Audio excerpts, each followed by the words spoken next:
Welcome to Dose of Social, your recipe for social media success. I'm Lindsay Mauk.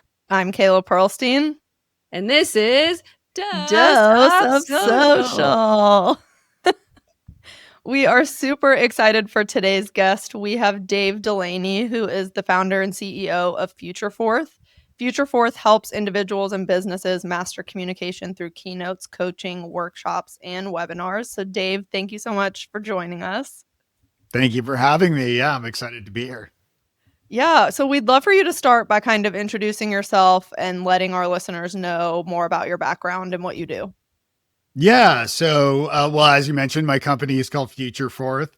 I help, small businesses, individuals, and leadership teams really improve communication at the end of the day. So part of that is through internal communication, workshops and training, coaching as well, or even external communications through. I do a fair amount of fractional work as well, helping companies with their communication overall strategies and things. So yeah, that's what I do. And Dave, you have a podcast as well, from what Yes, I do. Yeah. So my podcast is, so I've been podcasting now for 20 years, which is insane when I think about it. But yeah, I started in 2005. And so not the same podcast for all that time. So the podcast I have now that is definitely the most popular one is called ADHD Wise Squirrels. And so wise is from the wisdom we accrue from not knowing we have ADHD and developing coping mechanisms and masking and all these other terms I'd never heard of a couple of years ago. And then squirrel because squirrel. So Wise Squirrels is a podcast that's specifically for late diagnosed adults with ADHD like myself. Very cool. That's great. Thanks. Awesome. So Dave, jumping in, as you talked about, you do some fractional work for communication within companies, and our audience listening today is primarily small business owners. So for small business owners who feel overwhelmed, what would you say the first step is to improving communication with customers and clients? Yeah, I think one way to do that is to reach out and contact them and see how they're doing and make sure they're happy. It can be overwhelming, certainly. And I think having a plan moving forward is always a good thing to do. So whether that's reaching out to one customer a day or 5 customers a day, depending on, what that engagement looks like and what, how the bandwidth you or your team has. So it's really a matter of, reaching out and checking in and see how they're doing, because you want to make sure that they're happy. Oftentimes, customers, it's always the thing that, right, you read reviews and things. It's usually the most angry customers that are the ones that leave negative reviews. And so you want to be on top of that and make sure that they're satisfied with whatever service or product that you've sold them and that you're working with them with. So, yeah. Yeah, that's great advice. I mean, the first step to improving communication is to communicate. Yeah, that's right. Absolutely. Yeah.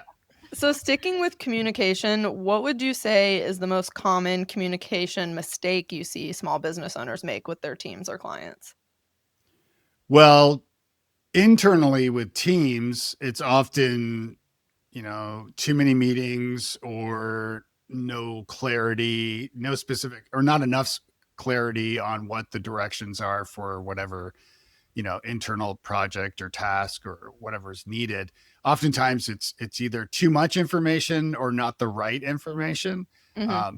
And also on top of that, lacking any sort of deliverable date is often a major problem as well. So, if you don't prioritize things, then your team have no idea what's most pressing. And so then you'll end up getting frustrated that they didn't do, work on the project that was most pressing when you didn't communicate that. So that's a big one, making sure that your team are all, clear on what the priorities are.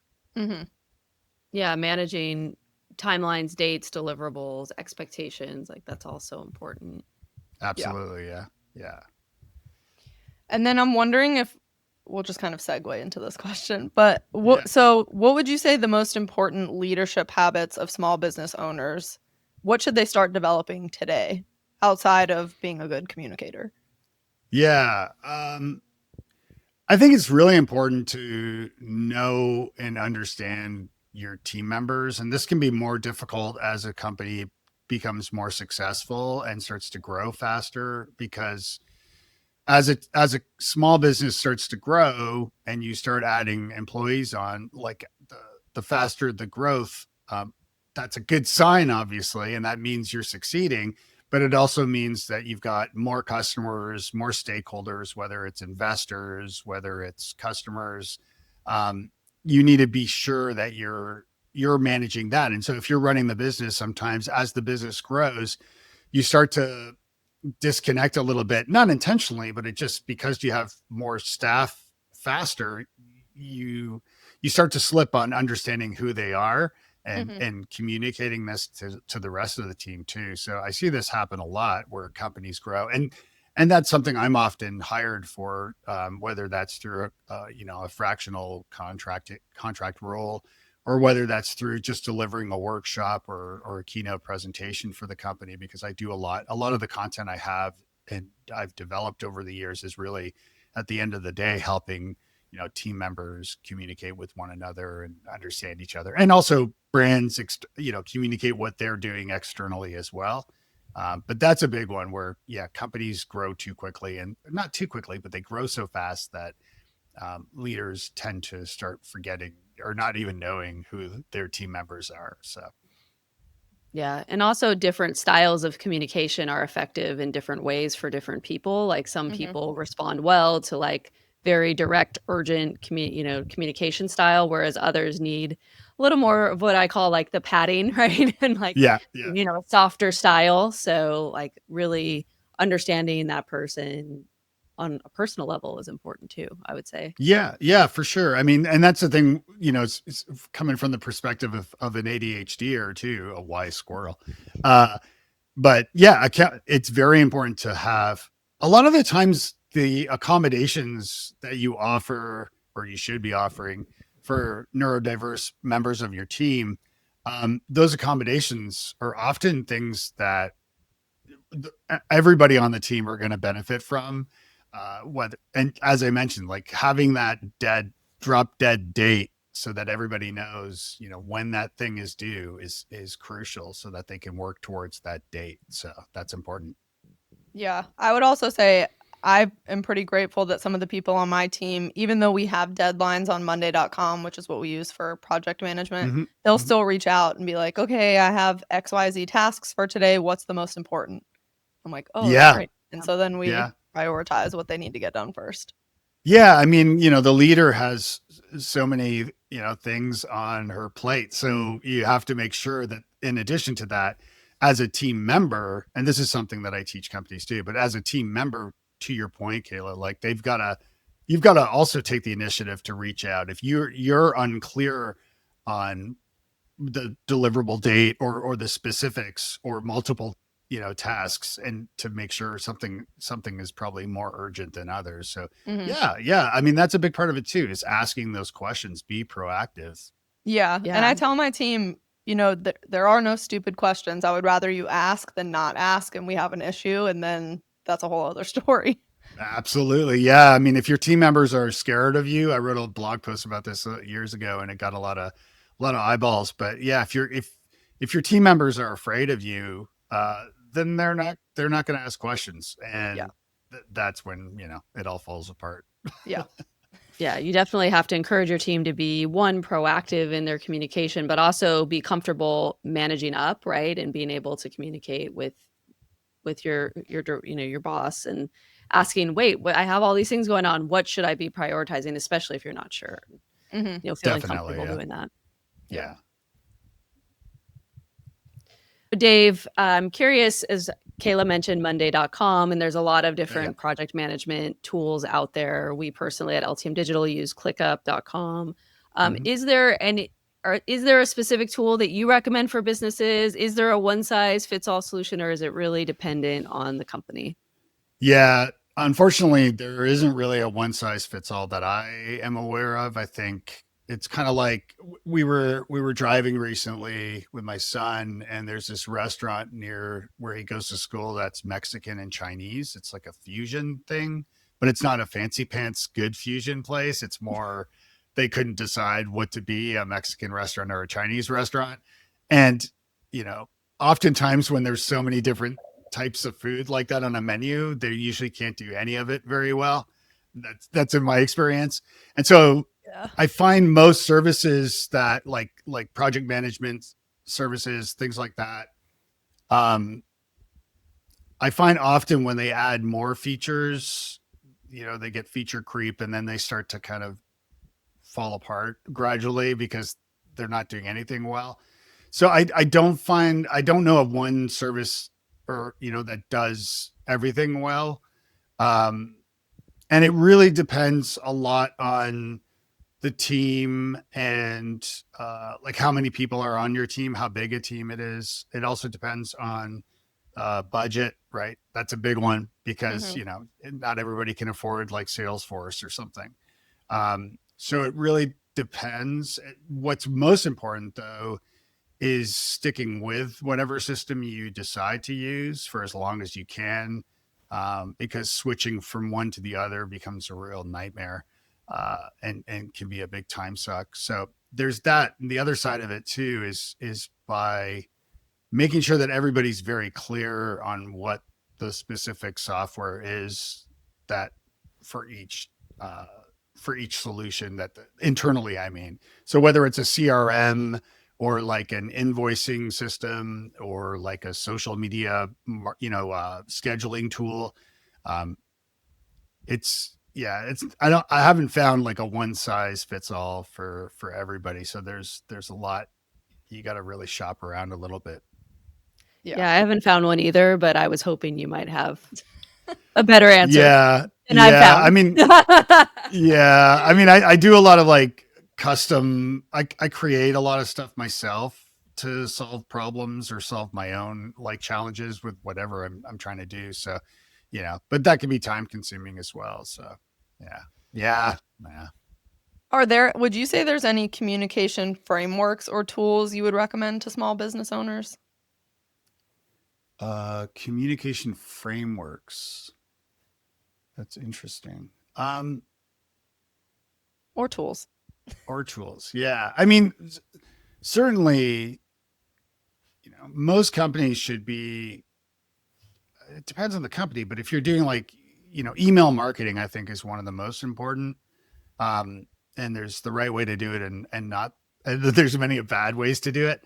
Um, I think, I think email is still really important because you own the list. And so you're Mhm. not building an audience on like rented land, if you will. Not to say that's not necessarily a bad idea. It's just the thing with email is you own the list so that you can then change email service providers or email marketing provider or marketing services. You can change to something else, and that's pretty easy to do. But if you built like your business on one social network, let's say, and you want to change to something else, that's going to become a real hassle. Mhm. So I think as a tool, like I think like any sort of email marketing platform would be something that would be worth investing in and spending time on, and of course using it in a great way by providing value to people and not just soliciting people all the time. I'm more and more annoyed by like automation in a marketing sort of outbound marketing kind of way because I find a lot of them are just they make me like if I can smell through it, if I can see through it and just smell that it's just BS, I know others can too. And I find that there's so many people finding like just using like lazy automation to ruin things. And now that's powered by AI, which is making it even worse in a lot of ways. So I think less is more when it comes down to a lot of stuff. Yeah. I love that you mentioned email because we're big fans of email marketing at my company, LTM Digital. So Yeah. Yeah. Yeah, and I mean, like, I think if you can provide great value, as I said, I think that's the most important thing. And then really, you're just keeping, with the emails that you send, you're by doing that, you're remaining sort of top of mind with your customers. And so often, I'll send an email, and to to my subscribers, and I'll just do it because I want to share. And it'll be somebody from like years ago who reaches out and says, "Oh, this one really resonated with me, what you shared today." And often I'll get new business from that too. So yeah, keeping top of mind through providing great value is important. Yeah, and the consistency of it too. Like I always recommend to businesses and brands to be emailing your audience at a minimum of once per week. And Mhm. you're building that relationship, and that consistency over time really benefits you. Like you may not have someone in week 1 that reaches out to you, but that person is reading your emails week after week, and then maybe 12 weeks later you hear from them saying, "Hey, let's book an intro call." And you're like, Yeah. Yeah. Yeah. Yeah. Exactly. awesome. So, Dave, so switching gears to social media and communication style, Mm, what are some ways we just talked about how teams can communicate, how businesses can communicate internally and both externally to their clients? We talked about communication through email. Let's talk about communicating through social media. How can business owners yeah. improve the way they communicate their value through social media?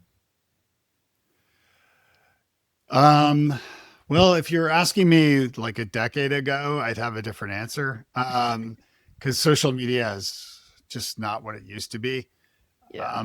I think you, well, first of all, you have to know who your customers are, or, who your target market is, like, you have to know where they are online, right? Because you can't just post the same thing everywhere. I mean, you can, but it gets old. So I think it's important to understand like where they spend their most amount of time, and whether that's like a LinkedIn or Facebook or TikTok or YouTube or what have you, Instagram. So I think being where they are is first of all the most important thing with social. And then as far as like reaching people, a lot of it now, I think it's been a while. The last time I looked on Facebook, like a Facebook organic reach of a page is like 1.6%. So like if you're not, Zero. Yeah. yeah, or zero, yeah. So if you're not boosting or advertising on social, especially something like Facebook, you're not going to get very far with it. There's some exceptions to that, but and Facebook groups would be a good example of that. But yeah, so I think going to, finding where your customers spend the most time, and maybe that's an email, getting back to email, maybe that's an email to your customers or your subscribers to ask, like with a poll, to ask the simple question, hey, where's your favorite, well, what's your favorite social network? Where do you spend the most amount of time as far as social goes? And then just give them, like, poll them and find out, where they are. So that way you can maybe shift gears and focus more on one rather than all the others. Yeah. Yeah, definitely. I mean, I think in the early days of social, like you said, like 10 years ago, is like, we have to be on every platform. And it's like, Mhm. no, you don't have to be on every platform. Pick the Yeah. platforms based on what you have the time for, what you have the resources for, Yeah. and where your audience is, most importantly. Because like if if your audience isn't on TikTok, for Yeah. example, like don't be on TikTok. Or if your audience is not active on LinkedIn, maybe don't focus on LinkedIn at the moment. And you can always change things over time. It's not like, oh, I'm never going to be on TikTok. You can change your mind. You can start a TikTok channel tomorrow. Like it's Yeah, absolutely. I always mean, evolving. it's always evolving. And I think, getting back to that, to the email thing, and and to your website, I mean, really, you should also be thinking about like, like what you want the person to do on social media, right? Like, so if you're posting on your Facebook page, I mean, do you like ultimately you want people to come to your website and hopefully and sign up for your newsletter, as I said, because or contact you even better, Mhm. because that way you have their contact information and you can keep in touch and follow up. But so thinking clearly about that rather than just posting for the sake of it um, is important as well. So yeah. Yeah, I think it was a client or someone I had met through networking, but they had made a Hmm. comment about how you don't wanna spray across social media, and I'd always liked how she said that because Yeah. you don't wanna post everywhere just to do it. I've had Yeah. so many people I've talked to that want to get involved with X or Twitter, but they don't understand what goes into being on there. You can't post 3 times a week on there and expect to have any traction. I mean, as soon as you put up a post, it's covered by hundreds of other posts, but Yeah. people Yeah. don't also have the budget to be posting 3 to 5 days on X, 3 to 5 times a Right. day on X. So, Yeah. Yeah, yeah, yeah. It's the old spray and pray is the yeah. line. Yeah, yeah, That's that I would good. hear. Yeah, and I think ethically too, you have to decide where you want to be, and X is not somewhere I recommend anymore. And that's for somebody who started on. I mean, I started my Twitter account in '07, and Twitter used to be, a wonderful place that you could meet people and keep in touch and follow up, and it was awesome. And it's not anymore. So I mean, it's yeah, a if you, great place to go for news or, like, when Instagram goes down, I always go to mm, Twitter to see what's going yeah, on. sure. Yeah, But yeah, yeah. Yeah, I think, R.I.P. R.I.P. yeah. to the old Twitter. I miss yeah. it too. Yeah, I know that poor dead little blue bird. So, Yeah. when keeping on the social media theme, when a Sure, yeah. business hits a plateau, how can social media help create momentum again? Which I feel like we might come into the newsletters again too, but Yeah. I think, well, I mean, as far as social networking, social media goes, I mean, it's really about providing content that is either educational or entertaining or hopefully a mix of both. Um, and so you can get momentum again by, you know, getting people more engaged with what you're posting. And, part of that is a crapshoot as far as like, some sort of viral content or something. Right. I used to tell people many years ago, I would have, clients or prospective clients reach out to me and ask me like, they'd say like, oh, we've got a music video. We want it to go viral. And I'd say, well, I can't, I can help good you. luck. Yeah, I can help you strategically, you know, aim for that, but there's no way I can guarantee it. And, you can't guarantee that. So I think part of it too, like you can get pretty creative in like sweepstakes and giveaways. Something I've always been a big fan of through promotions where you can, if you've kind of reached a plateau, for example, and you're kind of just flatlining up there, you could, collaborate with a like-minded type of business that's not competitive necessarily, who, can offer something of value to your customers or vice versa, or preferably vice versa, or but preferably together. So that way you could do a co-branded giveaway and that might get a bunch of new people interested in you. So dating the reference here, um, back in the day, like I ran social media and digital for Griffin Technology a million years ago. And back then, and Griffin made iPhone, iPad, Apple accessories Mhm. primarily. Um, and we had a brand new case called the Clarify case. And a Clarify case had a little sliding macro lens over the camera on your phone. Because back then, the close up lens on Ultra your phone was terrible. And I'm yeah. talking like 3G, right? So it was a while ago. So I met the guys over at Evernote and reached out to them and said, hey, I have an idea, because they have, their text recognition OTR technology is extremely important so that people could take pictures of, receipts or business cards, um, or their notes. And so I partnered with them to do this co-branded promotion where we would give away Clarify cases to their customers in like a sweepstakes idea on their blog. We'd both promote it on social media. And what happened was, for Evernote, they had millions of customers and millions of users.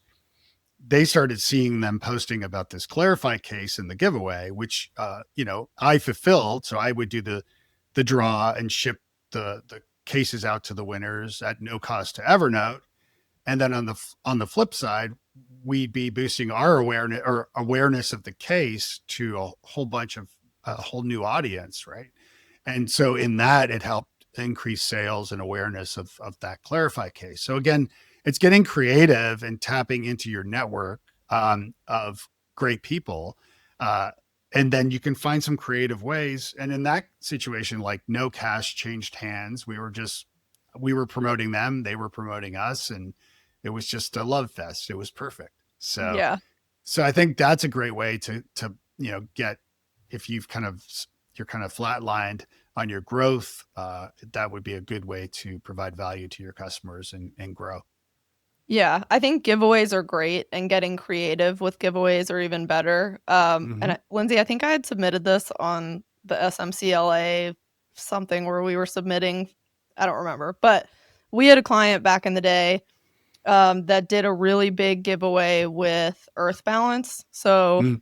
we basically made a recipe with their peanut butter and did a whole giveaway around this recipe. And Yeah. it was a really big deal for the client because they were such a small brand, and working with Earth Balance was really exciting. But the giveaway also did really well. And we were able to Yeah. grow that brand on social through giveaways because they didn't have a huge marketing budget. And so we kind of had to work with what we could. Yeah. And it was really cool to see. Yeah, and it's a great way to build relationships. And a lot of the sweepstakes, like I worked as a promotions executive for a newspaper in Toronto years ago, and so I had a good experiences doing that, and I've done it through my career at different brands and different clients as well. So yeah, it's tapping into your network. I mean, my book is called New Business Networking, right? So it's all about your network. And so, when I would go to South by Southwest Interactive or, the Consumer Electronics Show, a lot of tech events, or any event, I would always be networking. And again, when you're networking, you're building relationships and you're looking for ways to serve one another rather than just, trying to sell your stuff. And in doing that, that's how these relationships were born, like at Evernote in that example, but I have plenty of others like that. Yeah. Yeah. Yeah, I think social media can really complement any networking efforts that you're doing either for yourself or Mm. for your business or brand. I know for me, like I attend a lot of industry trade shows throughout the year. And whenever I attend those trade shows, I post on my LinkedIn that I'm going to be attending these shows. Does anyone want to meet up? And sure enough, Yeah. I will have people who I haven't seen in years reach out, want to connect, or they know someone and says, hey, my friend or my colleague so and so is going to be there. You guys should connect or stop by their booth. And it's really a great way to meet people too and Yeah. complement your networking It's efforts. very smart. Yeah. Over at Futureforth, if you go to like futureforth.com/10x, I'd created something which basically teaches, because I've exhibited at so many different trade shows over the years, and obviously as a keynote speaker, done a lot of speaking. Um, I have something there. It's free too. So, of what to do exactly before, during, and after a conference or a trade show, so you can see a return on your investment for this. Like if you're paying to sponsor it and exhibit and speak, there's good ways to be prepared and how to do that. And so I've built something over at Futureforth for that. If people are interested, I can help them. Yeah, we'll Yeah, definitely have absolutely. to put that in our show notes. Yeah, thanks. Yeah. Yeah, that's great. I mean, that's brilliant that you've done that, because that's something that we coach our clients on in the B2B space. For example, when they're going to trade shows, we say, okay, we're going to create a graphic, we're going to put your booth number, we're going to post that on social media, we're going to send out an email to your colleagues. And so there's like that pre-show promotion. Then Yeah. we do real-time social media posting at the Mhm. conference or the event. And then afterwards we cut up reels and we do interview, all the content that we captured at the show, then we release over a period of time on social media and email. Yeah. Brilliant. Yeah. When I advise on digital promotions and things, like I used to call it reuse, reduce, recycle, which I heard somewhere. Close the loop. Yeah, you're right. Yeah. But the whole idea is to like reuse the content you have, recycle it into new forms of content, and then reduce the stress out of having to figure out new content ideas, right? So Mhm. yeah, to your point, like Totally. taking those photos, creating reels or your videos, creating reels, like you're saying, interviewing people, adding snippets of those interviews, things like that. That there's so many different ways that you can mix up the different types of content you already have in a way that's strategic and also less stressful. And like, oh, what, like when I worked a million years ago for a consumer electronics company, or for Griffin, actually, I started the blog there and I wrote 5 blog posts a week. Like I wrote a new blog post every day. Um, and some days, or not days, but some, a week in advance, I'd be like, oh my God, what am I going to write about next week? And yeah, there's always some creative ways. If you look at the content you already have and start there. Yeah, and then we'll take client blog posts on social, and sometimes you can turn those into 2, 3, 4 different social media posts. So Yeah, you just look at what's resonating with people, what's getting eyeballs, both from like Google Analytics, like internally look at the site in the back end and see what's happening. But then also with social, I mean, you can measure clicks and things and see, what people are engaging with. And yeah, to your point, I mean, you could take like a short form blog post or a long form blog post and then write, like you're saying, like you could do a series of the topics within that. So, or it could be like a list, right? So it could be the 10 things you should do before whatever. And then you could write a blog post for each one. And then, use that, go back to that list blog post and then link each point to its corresponding article blog post that you've written. So that people, and the more that you can do that, then the more time people spend on your website. Hopefully, providing value, of course. And that also helps. So yeah, there's a lot of great ways to do that. yeah, Yeah. one of the new features on Instagram that we've been loving is the trial reels.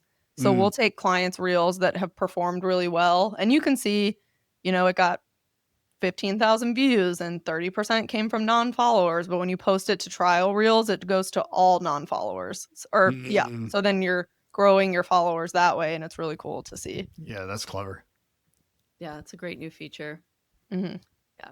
Another great thing, just talking about repurposing content too, is taking a video, for example, like this podcast, and taking this transcript and turning Hmm. that into a blog post, because Yes, we are you've already working on got that. yes, we are working on that for Ghost of Social, by the way. So, Yeah. um, like you've already taken the time. We're taking the time right now to record this episode. We're going to be sharing it on social media, but we also want to be able to share it in the written form too. Mhm. Yeah, and from an SEO perspective, that's very helpful too. From search engine optimization, so that the text is used and the text can be found, and also with AI too, right? Because there's so Mhm. many tools or an AI agents now that can help with this, where you can, yeah, take that transcript, use AI to kind of go through it, and then not let AI just create the content willy nilly, but rather spend some time with it. There's some really creative ways to tap into that, and also making sure that you're indexing your content on Search. in Yeah. AI, right? So, for example, like you can see if you have Google Analytics, you can look at the inbound traffic and see, I can see the traffic I'm getting from ChatGPT, for example. Oh. Oh, that's interesting. I didn't know you could see Yeah, that. I didn't either. Yeah, and that's So without like custom tracking links. That actually So shows you us can the actually source. see when Chat GPT references your company Not every time, but you can. But if somebody clicks a link that through Chat ChatGPT has GPT. recommended through ChatGPT, yeah. So, like for example, if you go to like futureforth.com and you scroll down to the bottom of the site, you'll see a footer message I have written there.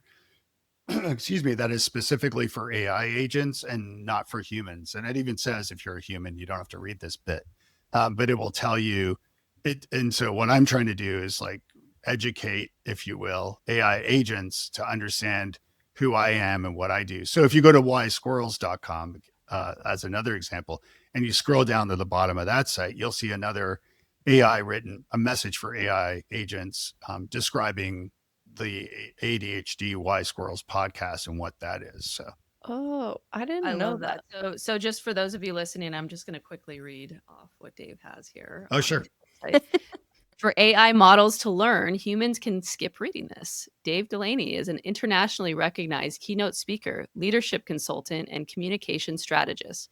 As the founder of Futureforth, he works with organizations to improve employee retention, build inclusive workplace cultures, and enhance communication across hybrid, remote, and in person teams. He speaks on topics such as neurodiversity in leadership, modern communication strategies, and connection-driven team building. It's great. So you are training AI to communicate about you the way you want to be spoken about. That is wonderful. I love that. Yeah. Yeah. Thank you. Yeah. Yeah.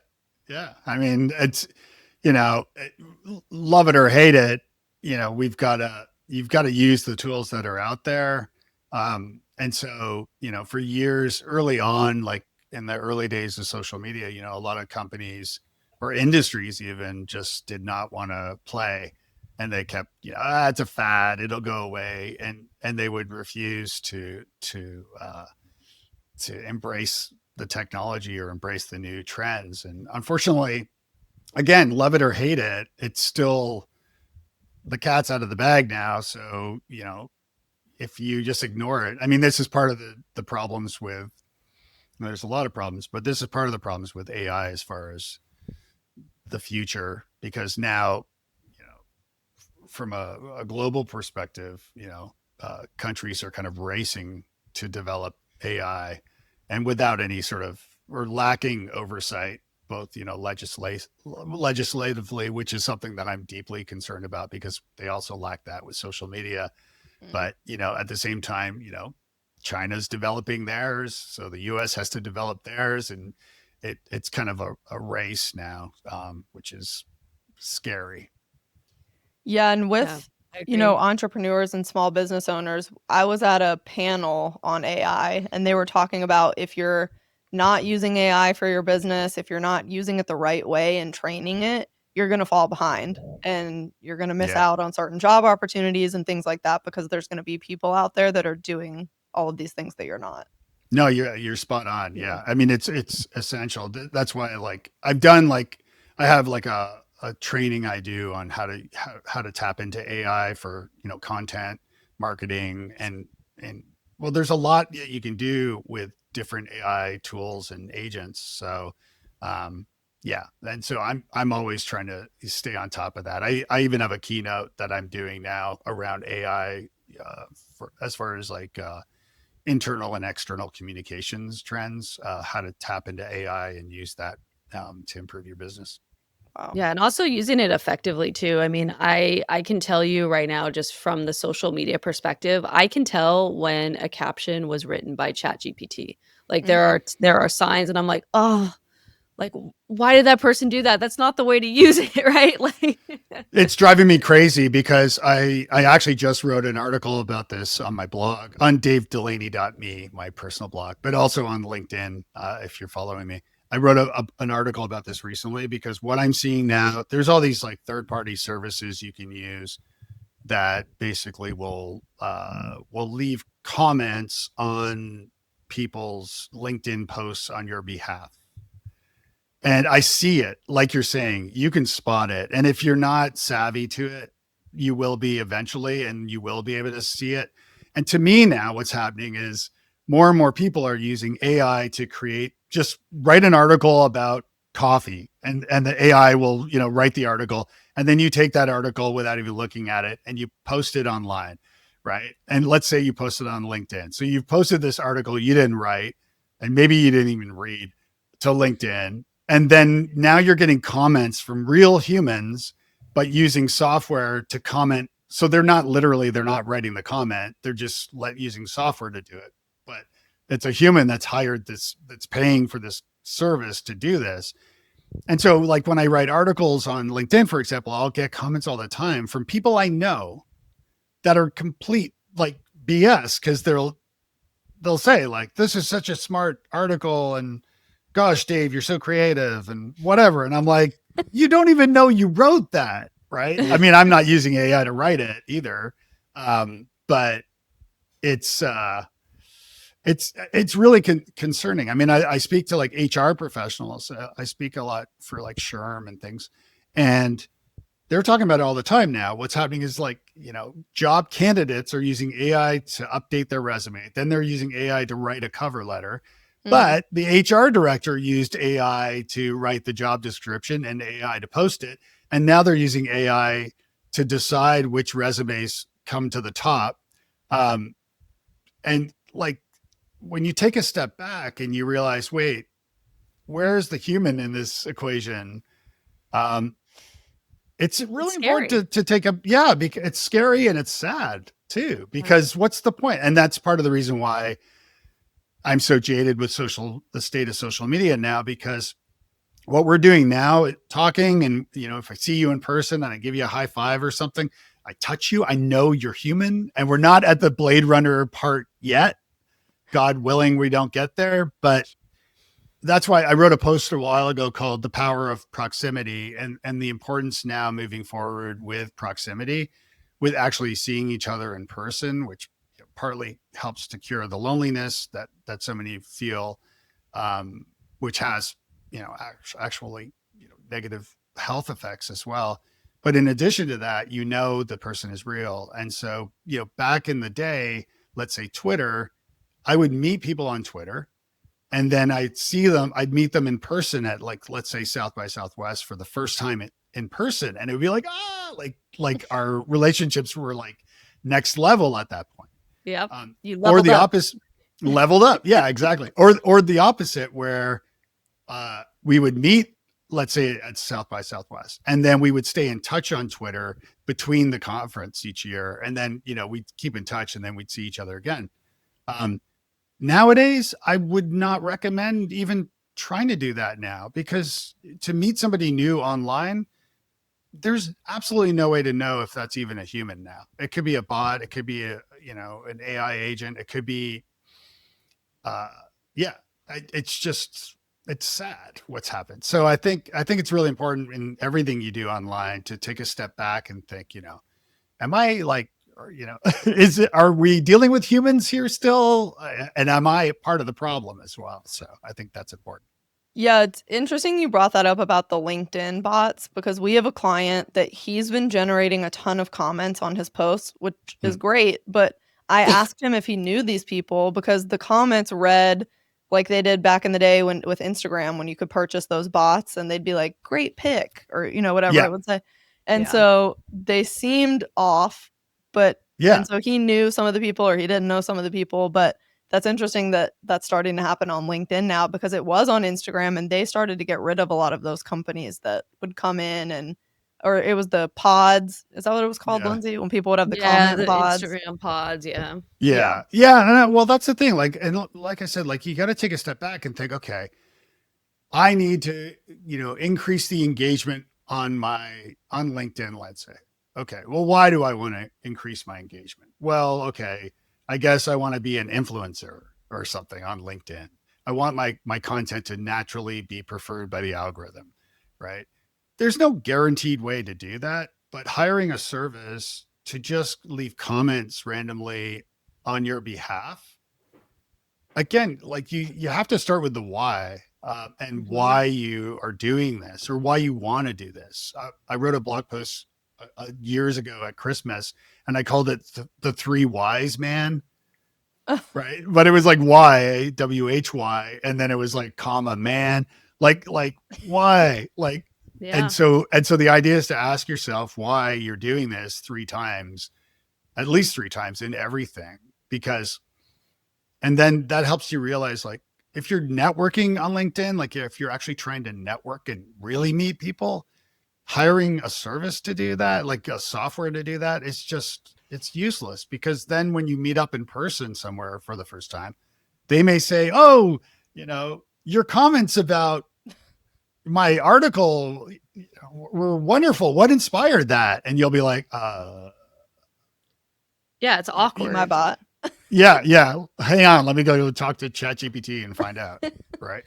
So, yeah. I mean, you've shared some really valuable insight into effectively using AI for communication, right? I mean, on social media, and and beyond. I mean, Yeah. I used to use Twitter in the same exact way as you, and I agree with you. I don't think I would ever kind of go back to that style, and even now it's like there's people that I'm friends with on social media who I've never met in real life, but we've been following each other's lives for the last like 13, 15 years now, Oh and I yeah. feel like I know them, Yep. but in 2025, I don't think I would ever just go randomly follow someone on X and just be like, "Okay, like I'm going to follow your life." Like and then go follow them on all the social media platforms. Like that just doesn't happen anymore.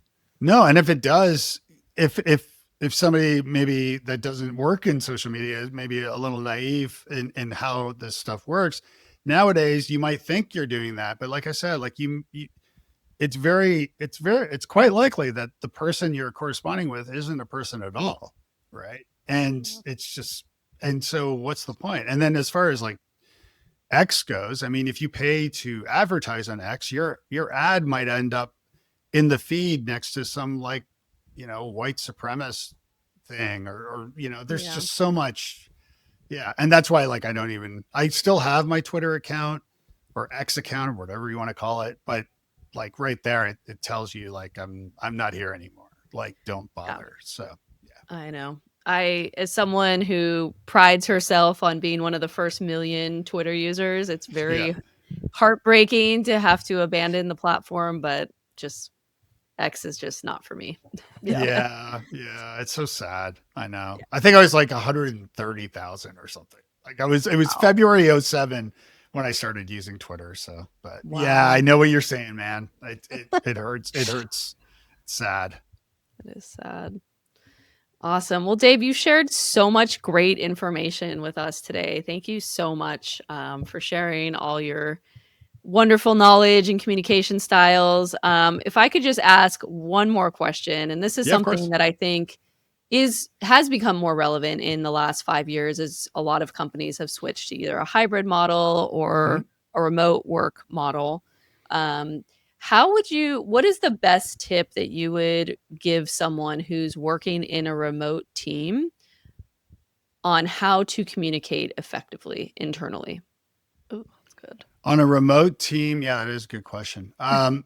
If you're the leader, if you're a leader and you're not bringing your team together at least once or twice a year, that's a big problem because Mm. the team members don't really have much affinity for the brand or for the company. And if somebody comes along, a recruiter, and offers them more money to do the same thing for some other company, they'll probably just do that. So it's very important to invest in the people and the relationships. But from like a staff member point of view, um, one tip I would give you is to pick up the phone and speak with your colleagues. Maybe have you know I'm thinking of this from different perspectives, right? Like if you're just on a team, not just on a team, but if you work for a company and you're not in a leadership role, um, I still think it's very important for you to invest in the relationships too with your colleagues. And to do that, yeah, it might be having like a Zoom call or, or FaceTime or whatever. But if you're in the same city or even the same state, I mean, just because you're remote doesn't mean you can't come together and, grab a drink or lunch or coffee. So if as I said earlier, that article, The Power of Proximity, I really do believe like the value is coming together in person. So, if you can do that, that's great. If the team's remote, it's international, that makes that more difficult. But I still think having more conversations with one another, not necessarily even about work, it could just be getting to know one another. But it really helps when a leader takes the initiative to do that because that can feel weird if you're like reaching out to like one of your colleagues just to like, hey, let's get to know each other better. That could be, come across strange. Um, so again, it really is up to the leaders of organizations to uh, help kind of orchestrate that, and that's often I get hired to come and do and speak, whether it's virtually or in person, but often speak at like company retreats or offsites. And I love that because, I always teach about communication, and I have lots of great content there. So it's really a matter of like, my goal is to bring people together and let them get to know each other better in person. So if you're running a company or at least a department, bringing your team together in person is important. And if you can't, then at least having once a week, once every couple of weeks, getting everybody together, to just talk, get to know each other better virtually, if that needs to be the case. But if your company is going to like a conference or something once a year, that's a great time to get to know each other better, take each other out for dinner and that kind of thing. Mm-hmm. Totally. That's great advice for any business owners or department heads who are looking to build stronger team bonds through communication, right? Yeah. Especially I mean, it's so expensive because like if somebody quits, right, it costs 6 to 9 months that person's salary to replace that person. So, right. So that includes like retraining, rehiring. So like a $60,000 employee costs like something like 30 to 45,000 to replace. That's rehiring, retraining, recruiting, and all that. And then turnover contagion can occur if somebody leaves and then other people start leaving too because somebody's left. That can start to spread. So I have a Futureforth under the tools, and these are all free tools. I have a calculator that you can actually punch in someone's salary and your team and see how much it will cost to replace that person. Not because you intend to replace them, but rather if that person suddenly leaves, that's how much it's going to cost you. So right. Focusing on retention and building a great culture and communication internally and externally is paramount, or it can kill you. It could kill your business, right? Because suddenly if you don't have your team members have left.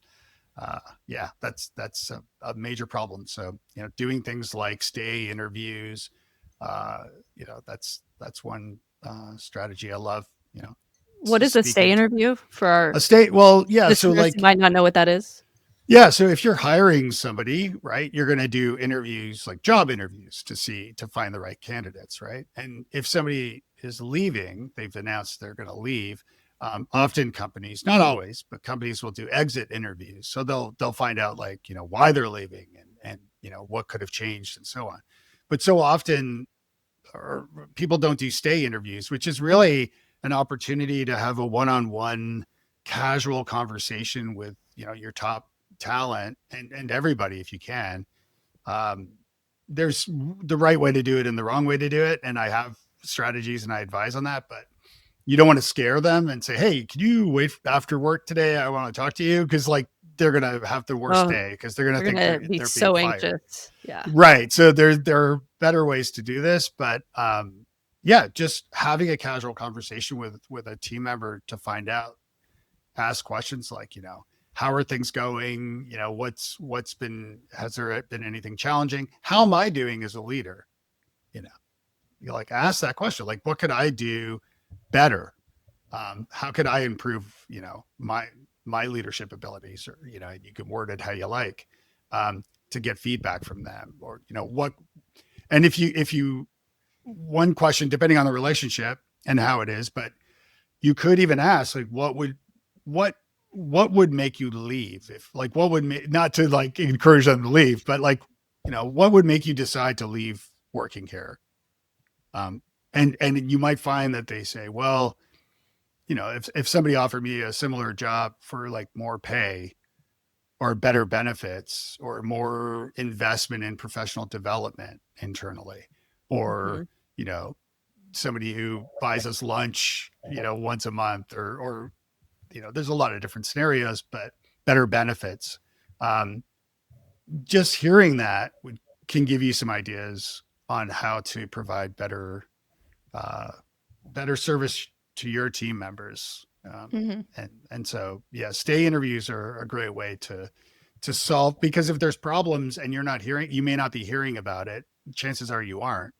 And so, back in the pandemic, we heard a lot about, quiet quitting, excuse me. Um, Yep. well, this is like stay interviews can prevent quiet quitting by talking to folks and finding out like what their concerns are and how you could improve things. And oftentimes it's easier than you may think to improve stuff. But if you don't know there's a problem, It's like driving with no fuel gauge, right? You're going to run out of gas eventually. So having an indicator to know, oh, look at that, I'm running low on gas, I should pull over and get some gas. Yeah, you don't want to run out of gas. Yeah, and it's probably harder to identify those things in a remote environment, right? Like in person, you kind of can read body language and you can get a feeling, but in a Yeah. remote environment, it's probably harder to identify those things. Yeah, absolutely. And again, that gets into investing in your people and like that, like even remote companies, I'll do like workshops and like team building stuff virtually. Just ways to like invest in your people and their relationships, because you're far less likely to quit a job if you have friends at work than if you don't really know anyone at where you work, or you're not really close to anyone, then you're more likely to jump ship if a better offer comes along. So investing in your people is important. And as I said, I mean, you can do the math or use the calculator at Futureforth to see how much it will cost, but it's pretty pricey.